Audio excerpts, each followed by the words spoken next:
ఓం గం గణపతయే నమః. శ్రీరామ రామ రామేతి రమే రామే మనోరమే సహస్రనామ తత్తుల్యం రామనామ వరాననే.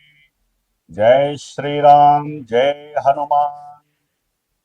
జ్ఞానసిద్ధిని వీక్షిస్తున్నటువంటి ప్రేక్షకులందరికీ కూడా కుజగ్రహము మరియు శనిగ్రహం యొక్క అధిష్టాన దేవత అయినటువంటి హనుమంతుల వారి యొక్క అనుగ్రహం కలుగుగాక. ముఖ్యంగా మేషరాశి వారికి ఈ యొక్క ఏప్రిల్ మాసము మరియు మే 10వ తేదీ వరకు కూడా వ్యయస్థానమైనటువంటి మీనరాశిలో వీరి యొక్క జన్మరాశ్యాధిపతి అయినటువంటి కుజుడు, అట్లాగే 10 మరియు 11 అంటే కర్మస్థానము లాభస్థానానికి ఆధిపత్యం వహించేటటువంటి శని భగవానుడు, ఈ రెండు గ్రహాలు కూడా పాపగ్రహాలై ఒకరికొకరు శత్రుగ్రహాలై 12వ రాశిలో ఉండటం అనేటటువంటిది మేషరాశి వారికి ఒక రకంగా చెప్పాలంటే ఇబ్బందికరమైనటువంటి ఎన్నో పరిస్థితుల్ని గురి చేస్తుంది. అంటే వీరు ఏది అనుకున్నా సరే, ఏది ముట్టుకున్నా సరే వైఫల్యము అనేటటువంటిది కనిపిస్తూ ఉంటుంది. అది ఉద్యోగరీత్యా కావచ్చు, లేకపోతే ఏదైనా ప్రమోషన్స్కి ప్రయత్నం చేస్తున్నా, ఉద్యోగాల గురించి ఏదైనా వ్రాత పరీక్షలు రాస్తున్నా, అట్లాగే అన్నదమ్ములకి సంబంధించినటువంటి ఏదైనా భూ సమస్యలు కానీ, ఏదైనా గృహ కట్టడాలకు సంబంధించినటువంటి విషయాలు కానివ్వండి, అట్లాగే కొంతమంది బిజినెస్ మెన్స్ ఈ ఏప్రిల్ 24వ తేదీ నుండి కుజగ్రహము బుధుడి యొక్క నక్షత్రం రేవతి నక్షత్రంలోకి వచ్చినప్పుడు మీరు బంధువులతో ఏది మాట్లాడినా అంతర్గతంగా బంధువుల నుంచి శత్రుత్వం అనేటటువంటిది పెరగడానికి ఎక్కువ అవకాశం మేషరాశి వారికి కలుగుతోంది. ఎందుకంటే 12వ స్థానం అనేటటువంటిది యాక్చువల్లీ కోల్పోయేటటువంటి స్థానము. వీరు లగ్నాధిపతి కుజుడు ఎంత మూమెంట్ వైజ్ చేయాలనుకున్నా, ఏ పనినైనా సరే కార్యదీక్షగా చేయాలని మంచి ఉత్సాహంతో, వేగవంతంతో ఎన్నో ప్రణాళికలు తయారు చేసుకొని ఈ పని చేయాలి అనుకున్నప్పుడు ఆ పనిలో వారికి ఎన్ని మెలకువలు తెలిసినా, ఎంత గట్టి పటుత్వం ఉన్నా సరే చేయలేనటువంటి అధమస్తవ స్థితిలో ఈ కుజగ్రహము మరి 12వ స్థానంలో శనితో కలిసి పూర్తిగా నిర్వీర్యమైపోయి కొంతమంది నిర్లక్ష్య ధోరణి కానీ, బద్ధకం కానీ, పొద్దున్నే లేవాలి ఈ పని చేయాలి అని ప్రణాళికలు తయారు చేసుకుంటారు. కానీ అదే ఆ బద్ధకం అనేటటువంటిది వీరిని ముందుకు జరగకుండా, వీరు ఆఫీసులో పనిచేసేవారైనా, వృత్తిలో వ్యాపార పరంగా ఉన్నవారైనా ఈ యొక్క ఆలస్యానికి, బద్ధకానికి తగినటువంటి మూల్యాన్ని చెల్లించుకోవాల్సి వస్తుంది. ఏ విధంగా? నష్టపరంగా. అందుకని ఏదైనా సరే ముఖ్యంగా ఈ మేషరాశికి అధిపతి అయినటువంటి కుజుడు శనితో కలవటం వలన ఈ రెండు గ్రహాలు కూడా పూర్తిగా మరి బాధలని, శత్రువులని, వ్యాధులని, రోగాలని, రుణాలని కూడా కలుగు చేసేటటువంటి గ్రహాలలో ఈ రెండు గ్రహాలకి పోర్ట్ఫోలియోస్ ఇచ్చారు, ప్రాతినిధ్యం ఇచ్చారు అన్నమాట మన యొక్క ధర్మశాస్త్రంలో, జ్యోతిష శాస్త్రంలో. అంటే ఎవరైనా అప్పులు తీసుకొని ఉన్నా అవి ఓ పట్టాన నెరవేరక దాని గురించే ఆలోచించి నేను ఒక్కడినేనా, ఎంత కష్టపడ్డా కూడా నాకు ఒరిగేదేమీ లేదు కదా, అట్లాగే నేను ఎన్ని మందులు మింగినా, ఎంత ఎక్సర్సైజులు చేసినా నా ఆరోగ్యం ఏంటి ఈ విధంగా క్షీణిస్తోంది, ఇంకా కిందకి దిగజారిపోవటం ఏంటి. అట్లాగే కొంతమందికి అనుకోకుండా ఈ యొక్క 24 నుంచి మే 10 లోపల కొంతమంది జాతకాలలో జన్మజాతకం ప్రధానం అండి. ఈ జన్మజాతకంలో లగ్నము ఇంకా ప్రధానము. చాలా మందికి తెలియక మాది మేషరాశి, ఆ మేషరాశిలో ఉన్న అశ్విని నక్షత్రం నాది, లేకపోతే భరణి నక్షత్రం నాది, కృతికా నక్షత్రం నాది, ఈ నక్షత్రాలు మా మేషరాశి, ఇదే మా జీవితం అనుకుంటున్నారు. ఇది జీవితము కాదు, ఇది జన్మజాతకము కాదు. జన్మజాతకం అంటే మీరు పుట్టిన సమయంలో ఉన్నటువంటి డేటు, టైము, ప్లేసు, ఈ మూడు పర్ఫెక్ట్గా ఉన్నప్పుడు మాత్రమే మాలాంటి గురువులము దాన్ని చక్కగా జన్మజాతక పత్రిక తయారు చేసి లగ్నాన్ని ప్రిపేర్ చేసి ఆ లగ్నాన్ని బట్టి దశలు, అంతర్దశలు ఇప్పుడు ఏం జరుగుతున్నాయి, ఆ దశలు, అంతర్దశలు వీరికి శుభాన్ని ఇచ్చేవా, అంటే ఒక విద్యార్థులకి అయితే కనుక విద్యార్థుల్ని విద్యనిస్తాయా, లేకపోతే ఉన్నతమైనటువంటి విదేశాల పరంగా ఏదైనా అనుకూలతలు ఉన్నాయా, అట్లాగే వివాహ యోగ్యం ఉందా లేదా ఈ సంవత్సరము, ఆ దశలు అంతర్దశలు అనుకూలిస్తున్నాయి. ఒక్కొక్క దశ కొన్ని సంవత్సరాల ప్రమాణం ఉంటే అంతర్దశ కొన్ని నెలలు ఉండొచ్చు, కొన్ని సంవత్సరాలు ఉండొచ్చు. వాటి యొక్క విడుతు వేరే ఉంటుంది. ఒక్కొక్క గ్రహానికి ఇన్ని సంవత్సరాలు అని చెప్పి ఉంటుంది అనమాట. ఆ దశలు అంతర్దశలను బట్టి చంద్రుడు అనేటటువంటి మానసిక గ్రహము ఇప్పుడు ప్రజెంట్ ఆ గ్రహాలు వీరి యొక్క జన్మరాశి నుంచి ఏ విధమైనటువంటి అనుకూలతలు ఇస్తాయి, ప్రతికూలతలు ఇస్తాయి.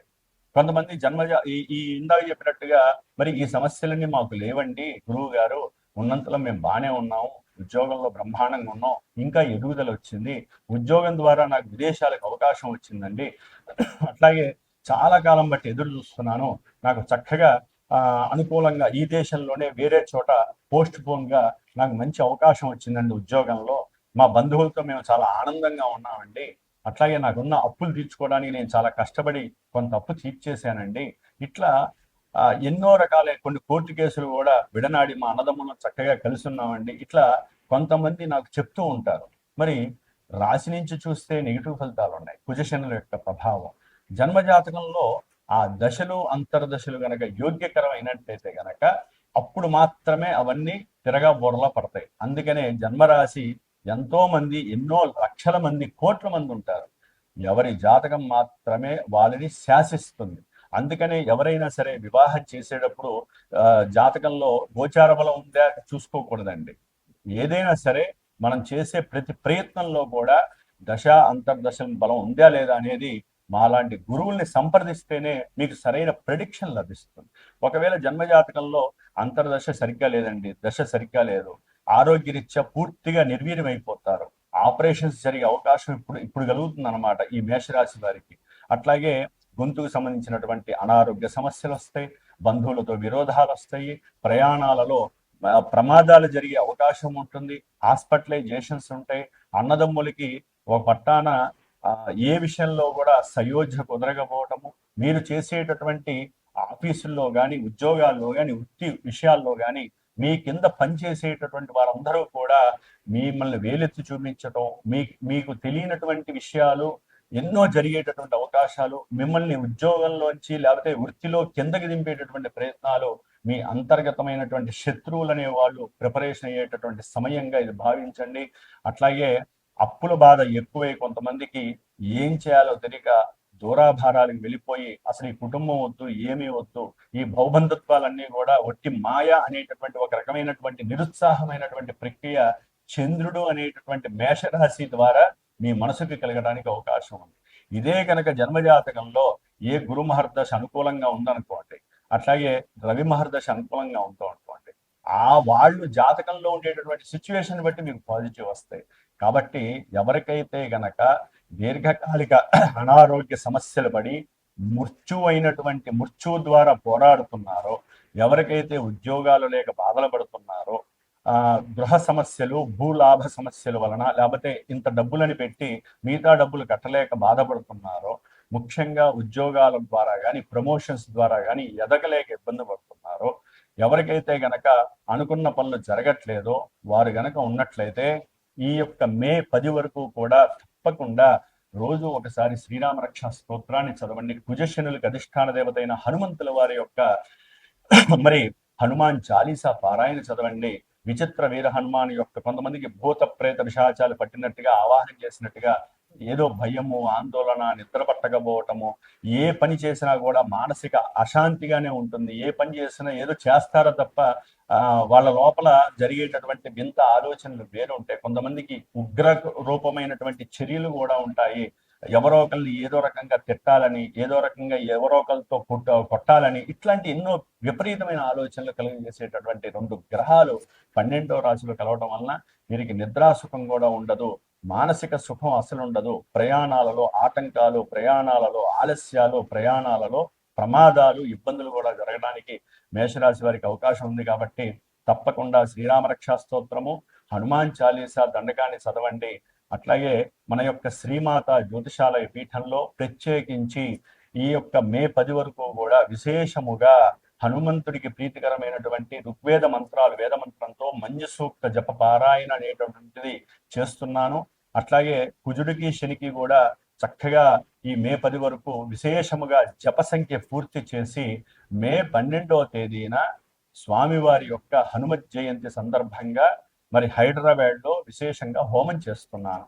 కాబట్టి ఈ హనుమంతుడు సీతారామ లక్ష్మణుల హోమము, అట్లాగే స్వామివారికి సంబంధించిన మల్లెపూలు తమలపాకుతో హోమాన్ని ఆచరించి, ముఖ్యంగా మృత్యుంజయ హోమాన్ని కూడా ఆచరిస్తున్నాం. కాబట్టి పాశుపత హోమాన్ని ఎవరైనా సరే ఇన్ని బాధలు పడుతూ విడిగా వాళ్ళు పర్సనల్గా చేయించుకోవాలంటే విపరీతమైనటువంటి ఖర్చు, అధికంగా ఉన్నటువంటి పరిస్థితి ఇప్పుడు ఉన్నటువంటి ఖర్చుల పరంగా మనందరం కూడా కలిసి 10 మంది కూడా కలిసి సామూహికంగా ఆ హనుమంతుల వారిని గనక వేడుకుంటే గనక ఈ మేషరాశి వారు తప్పకుండా విజయలాభ సిద్ధి కలుగుతుంది. 10 రూపాయలతోనే మనకి పరిపూర్ణమైనటువంటి హోమ భస్మం మనకి రక్షగా అందుతుంది. ఈ జపం చేసినటువంటి కుజశనుల యొక్క జపతీర్థం కూడా ఒక రక్షగా మీకు అందజేయబడే అవకాశం నేను తీసుకుంటాను. కాబట్టి ఏదైనా సరే జన్మజాతక రీత్యా మీకు ఏదైనా సరే ఇబ్బందులుగా ఉంటే మాత్రము తప్పకుండా ఒక సరైనటువంటి మనసుకి నచ్చినటువంటి గురువుని సంప్రదించి దానికి తగినటువంటి అంటే వచ్చే సంవత్సరం ఏం చేయాలి, నెక్స్ట్ ఇయర్ మనకి అనుకూలంగా ఉందా లేదా, లేదా ఈ సంవత్సరంలో ఈ పని చేయాలనుకుంటున్నాను, అది ఎందుకు జరగట్లేదు, ఉద్యోగాలు ఎందుకు రావట్లేదు, పెళ్ళిళ్ళు ఎందుకు అవ్వట్లేదు, ఇవన్నీ కూడా చక్కగా అడిగి మీ జన్మజాతకాన్ని మీరు పరిపూర్ణంగా తెలుసుకునే ప్రయత్నం చేయండి. మేషరాశి వారికి హనుమంతుడి యొక్క అనుగ్రహం పరిపూర్ణంగా ఉంటుంది. జై హనుమాన్, జై శ్రీరామ్.